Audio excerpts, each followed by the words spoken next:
Well, granted, 150 vendors at least. Some of them focus on equality. Some of them focus on diversity data. Some of them focus on carbon emissions. In total, there's lots and lots of data vendors doing very specialized things. Ideal Ratings is more of a generalist. We have more of a breadth in terms of the number of companies we cover. So as I mentioned, over 40,000 public companies globally. Our intent was to go after and research every publicly listed company around the globe. We are a research and data company. So we serve a lot of solutions providers without necessarily having, a product with a wrapper on it. It's our data that goes into ultimate end solutions. Welcome to Business Ninjas, brought to you by WriteForMe, where you'll hear from business leaders who are out there growing their business and slaying it every day. Learn from the masters. Let's get started.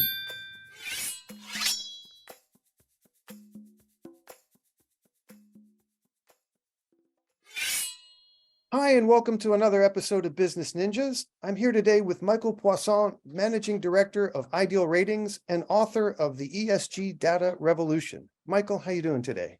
Fantastic. Andrew, how are you? I am good, thank you. Appreciate you spending some time with us here on Business Ninjas. Please tell us a little bit about yourself, about Ideal Ratings, and about your book. Well, thanks very much again. A little bit about myself. I have been a fintech person since I left university back in 1986, helping build technology companies that specialize in finance, first starting creating technology, all the technology necessary to run the treasury department of a large multinational corporation. So we built that business and eventually sold it to SunGard, which is now part of FIS. Then I moved into the hedge fund space and helped build a risk management platform, focusing on risk analysis and risk calculations, a company called Investor Analytics, which was sold to a company called StatPro. But for the past 10 or so years, I've been focusing on something almost completely different, and that is in the research and data business for responsible and ethical investing. It's to me, it's new. It's been around for a while, but it's really been emerging and very current. So I've been doing this long enough now that I was inspired to write a little bit of a book about my observations on the industry. I cannot profess to be an expert in sustainability or an expert in this thing called ESG, environment, social, and governance, but I am becoming an expert in all the business opportunities that have emerged out of the data. And it's quite an exciting field. I just wish I had another 30 years to really dig into it. You are obviously gathering no moss. Now, tell me a little bit about Ideal Ratings and what they do.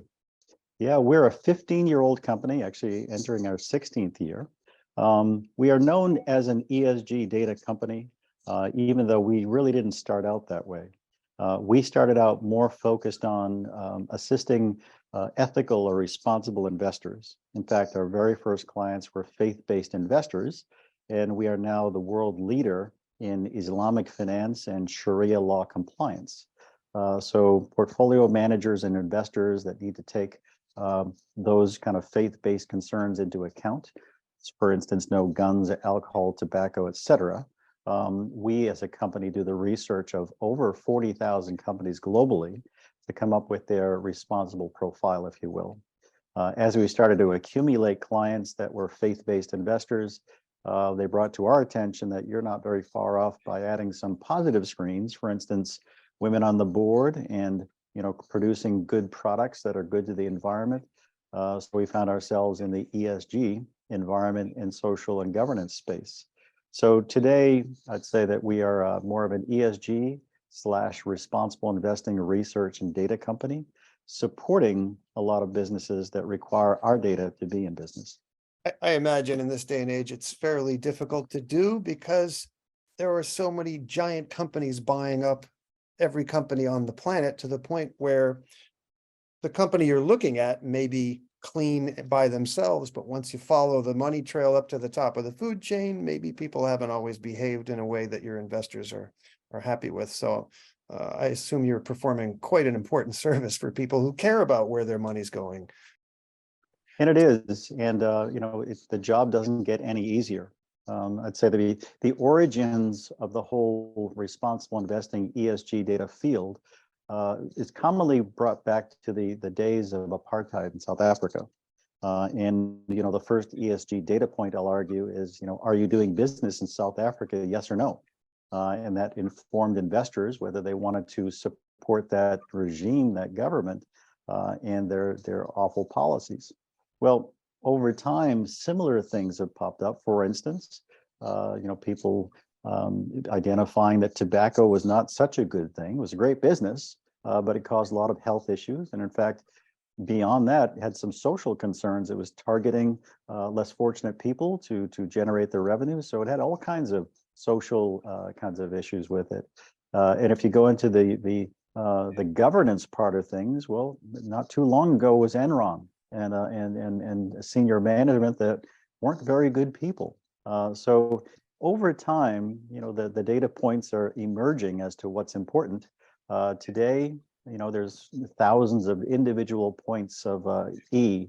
Are they good to the environment? Are they recycling water? S, social. Are they paying a good wage? Do they provide insurances? Do they put people at harm? G, governance. Do they have a diversified board? Are the executives actually compensated for making a difference to the environment? So again, it's an emerging field that's getting an awful lot of press these days. And it's interesting to see what's going to happen next. And when did Ideal Ratings start doing this? Yeah, again, 15 years ago we started, and the business has really been accelerated in the past few years because although the original users of ESG data might have been investment managers with that wanted to invest along their ethics and principles, today it's actually finding itself into investment policies. In Europe especially, there's a new batch of regulations that are coming out. They're asking funds for more transparency. So if they say that they're a green fund and investing in green initiatives, well, they need to prove that. So I'm not a huge fan of regulation, but in this particular case, it's actually helping our industry. Up until recently, there's over 150 companies doing what I do in terms of research and data. You had mentioned acquisitions out there in the world and knowing, the straight through process of from source to product. Well, same thing's going on in our industry in terms of massive consolidation. And I think it's the regulators that are telling us what's important. And the large data companies and ratings companies are buying up companies like ours and others to get it even bigger. I guess I did not know there were that many companies in your space doing what you do. What makes Ideal Ratings stand out from your competition? Well, granted, 150 vendors at least. Some of them focus on equality. Some of them focus on diversity data. Some of them focus on carbon emissions. But in total, there's lots and lots of data vendors doing very specialized things. Ideal Ratings is more of a generalist. We have more of a breadth in terms of the number of companies we cover. So as I mentioned, over 40,000 public companies globally. Our intent was to go after and research every publicly listed company around the globe, and then come up with a certain set of factors. Today, there's over 350 individual risk factors that we look for each individual company. The regulators, again, are whispering and telling us beyond our 350 factors, here's 5 more or 10 more. So it's an evolving science, if you will. What makes us different is there are a lot of big companies that do what we do. You've heard of companies like Reuters and MSCI, and there's even a company out there called Sustainalytics, which is very particular for our field. But they do many things, and usually they're much broader data companies, or they're rating agencies, or they sell products other than research and data. We are a research and data company. So we serve a lot of solutions providers without necessarily having, a product with a wrapper on it. It's our data that goes into ultimate end solutions. So my clients are going to be companies like large service providers, JP Morgan Chase, Northern Trust, State Street.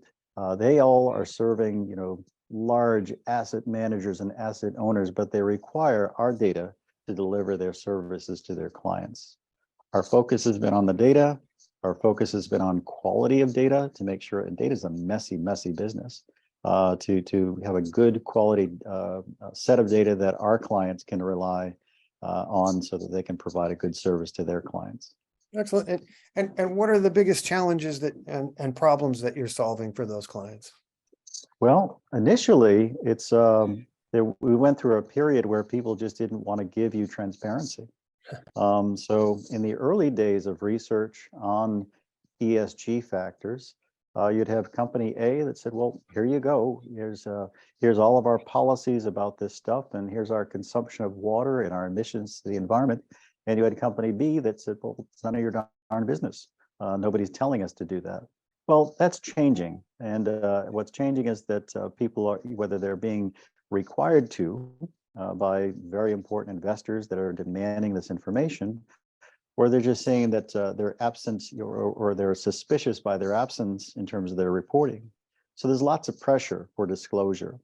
So that's kind of changing. A very unpopular statement that I make about world leaders causing change in our space is in the US, President Donald Trump, I would argue, has done a whole lot for this industry, for the environment. How? He basically said, we're getting out of the Paris Accord, under my regime. Now, what the result was, every major public CEO said, look, we're not going along with that. If we follow that policy, it would be very bad for our reputation. So it actually caused a lot of companies to start disclosing even more, when that policy was determined. So it's kind of a crazy business. So today, again, for various reasons, people are contributing more, but there's still times when the data doesn't exist. So the next frontier is a battle on estimation models.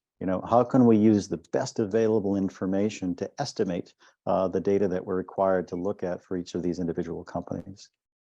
Let's switch gears a little and talk about your recently published book, The ESG Data Revolution. Yeah, as I mentioned, I'm not an expert in ESG. I'm not an expert in sustainability, but I'm learning an awful lot, and I am a lifelong learner. And for me, anytime I face a new challenge, I either go out and get a certification in that particular subject matter, or in this particular case, I wrote a book. So when I first got into the sustainability space and the data space, after 25 years of being in IT and technology and fintech, I enrolled in a course at Rutgers University, which was their very first course on sustainability. So I am a proud owner of a Rutgers education certificate in corporate social responsibility before I joined IdealRatings. So in this particular case, I've been observing and taking a lot of notes and seeing all the incredible amount of businesses that are growing out of this need, either for ESG transparency, or now we're seeing that regulators are coming in, they're requiring compliance. All of a sudden now we've got the auditors and assurance companies coming in, and eventually we're going to see insurance companies coming in to modify their policies for these before never known ESG risks or disclosures. So I find the field entirely fascinating. So what I tried to do in the book was just a brief history of where this ESG, what is ESG, what is ESG data, how is it actually researched and derived, but more importantly, how is it used? So we went from being an industry of research companies, and once we had all the data, we started to put together scorings. So just like a bond rating, you now have an ESG rating from AAA down to double D or triple C. But you can now evaluate kind of apples to apples various companies based on their ESG scores. Now that you have scores and ratings, you can start building financial products, whether it's an index or other financial products. Now that you have financial products, you need technology to monitor and scan. So you've got portfolio management systems that have an ESG bent to it. And as I mentioned, now we've got a whole new set of compliance requirements and audit requirements and reporting requirements and performance requirements. So the field just keeps growing and growing. And if you look beyond that in terms of the amount of jobs that it's creating, I listed in the book some, 20 or 30 or 40 different titles that, make up the ESG space, from analyst to chief sustainability officer. If you look at universities these days, you'd be hard pressed to find even a community college that doesn't have a course on sustainability or the environment or something ESG related. It's one of these things that is irreversible. So, you and I aren't going to get up Monday morning and decide we're going to pollute, or you and I on Wednesday aren't going to decide that, that whole woman's right thing, that's a bunch of malarkey. They should go back and, not work anymore. It's just not going to happen. This is really got a lot of force. And, I'm learning as much from my children and focusing me and the next generations of what to expect in this world of sustainability and ESG. I've been to enough conferences that usually end with the final question. So what does this conference look like in 10 years? And the answer typically by the presenter is, well, we won't have a need for one of these conferences because it'll be so embedded in our lives and the way we do business. Personally, I think that's a lofty goal. I don't think it's 10 years away. We're probably a bit further away than that. But I do see there could be some day, and it's going to take a lot of work to get there, where sustainability and the environment and all these factors are sort of kind of embedded in the way we operate every day. I applaud your lofty goals and I join the sentiment. There's no question that there are changes on the planet systemically. It's almost impossible to quantify humans' impact on it, but to deny it is just head in the sand kind of stuff. When you see gondolas grounded in dry canals in Venice and 20 inches of rain in a month here in Los Angeles, there are changes afoot and they are undeniable. And shining a light and creating this level of transparency is can only help everyone moving forward. So I appreciate what you do. In terms of shining the light on this story, how does Ideal Ratings get the story out? How do you connect with your potential investors? What role has content played in the growth of Ideal Ratings? Yeah, because we are a company that, again, I simplify it. We're a research and data company. We don't offer a whole variety of services or products.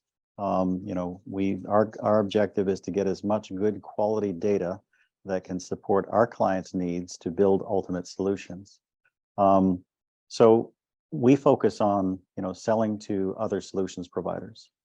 We focus on the big names, as I mentioned, State Street, Northern Trust, JP Morgan, and others.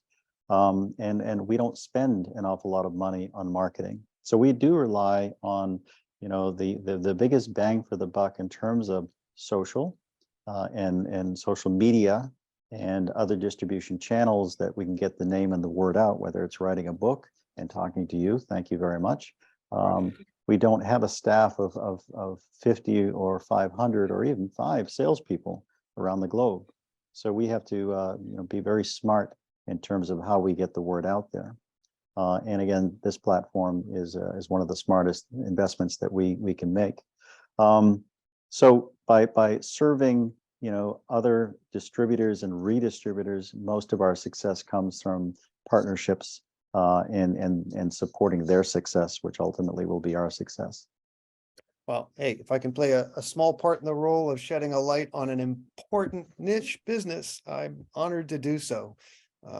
You getting the story out means that companies are held accountable and people know what they're investing in, and hopefully we all have the same goals, right? A healthy, sustainable place for us to all live and thrive. And I could be a tiny cog in that machine, honored to do so. So we're glad to have you here today.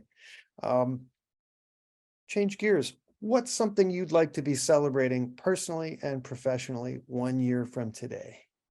Well, my answer is going to be a little odd in that, this whole ESG space is becoming controversial for weird reasons.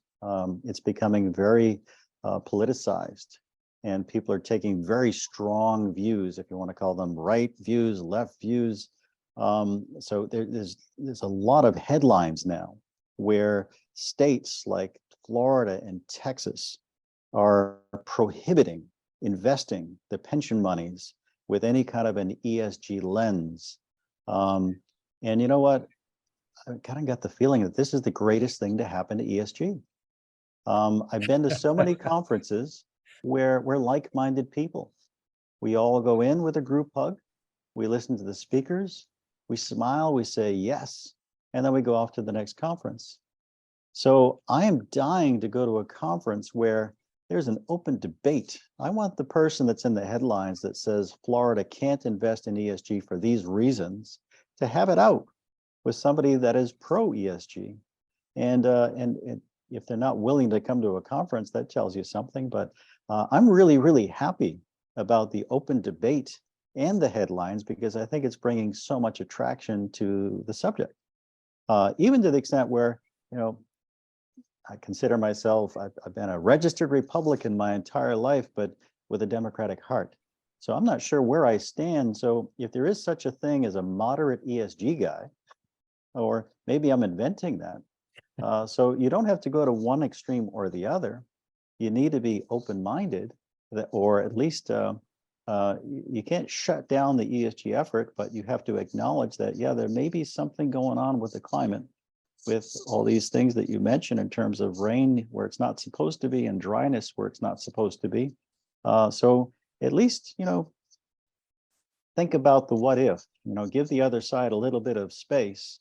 And I think we're going to make more progress. So a year from now, I'll be so happy over the next 6 to 8 months that we really hammer it out and go heads to head and see some street fights about the topic. Because I think a year from now, the fallout will be, just as that example with a president escaping the Paris Climate Agreement, maybe some unintended consequences.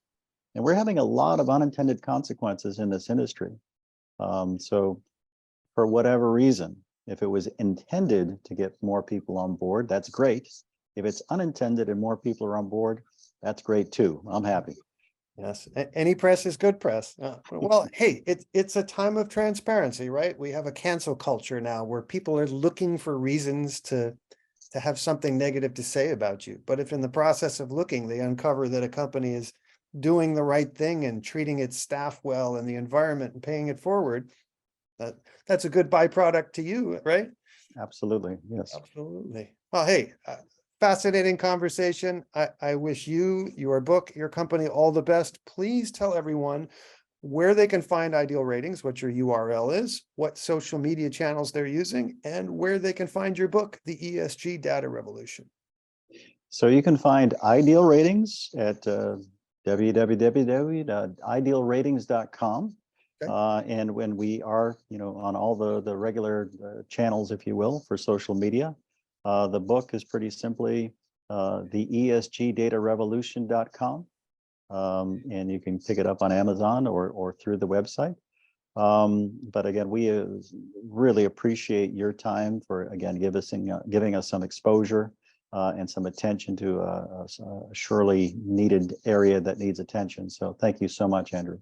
It's my distinct pleasure. Michael Poisson of Ideal Ratings, thank you for spending some time with us today on Business Ninjas. All the best to you and yours.